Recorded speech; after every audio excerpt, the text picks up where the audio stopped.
Moi, l'approche que j'ai choisie, c'est l'approche avec les forces. Parce que dans l'approche avec les forces, il s'agit en fait de montrer, de faire ressortir les compétences et les compétences et les connaissances d'une personne. La rendre plus forte. C'est ça en fait, quoi ça, les compétences avec approche avec les forces. Mais dans ce dont moi je parle dans les approches avec les forces, je veux plus avoir, je veux que ça ait un lien avec les combats, avec ce qu'on fait dans la réalité, c'est-à-dire les médicaments. Il y a des femmes, il y a des enfants qui sont très intelligents, qui naissent, mais qui naissent avec des malformations.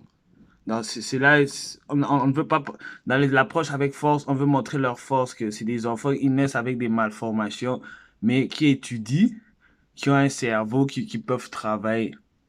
Donc, c'est-à-dire que aider ces enfants-là à dépasser le fait qu'ils soient handicapés, ne peuvent pas marcher. Leur aider à être dans des conditions où ils peuvent étudier, ils peuvent travailler, ils peuvent lire, ils peuvent écrire, ils peuvent être épanouis dans leur vie, you know. Et aussi combattre ce fléau d'avoir des mauvais médicaments. Ce qui fait que certains enfants, ils grandissent avec des malformations, ils n'arrivent pas à manger, ils arrivent pas à travailler, à étudier. C'est sur ça qui est basée notre approche avec les forces. Il y a plusieurs autres exemples que je peux vous montrer encore. C'est la souffrance qu'une mère peut avoir de voir son enfant avec des malformations. C'est venir en aide à ces femmes-là, leur donner des médicaments, des pilules contraceptives, leur permettre d'avorter, leur permettre d'avoir des connaissances, de pouvoir travailler. Car la plupart d'entre elles doivent gérer d'avoir des enfants disons, qui sont différents des autres enfants.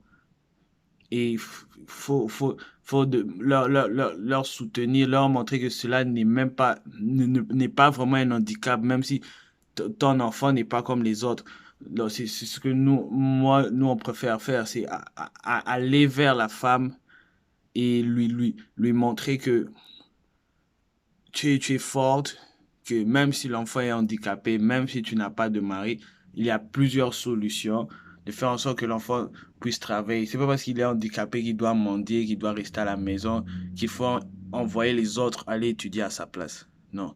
Non, c'est ça, venir en aide à ces femmes-là.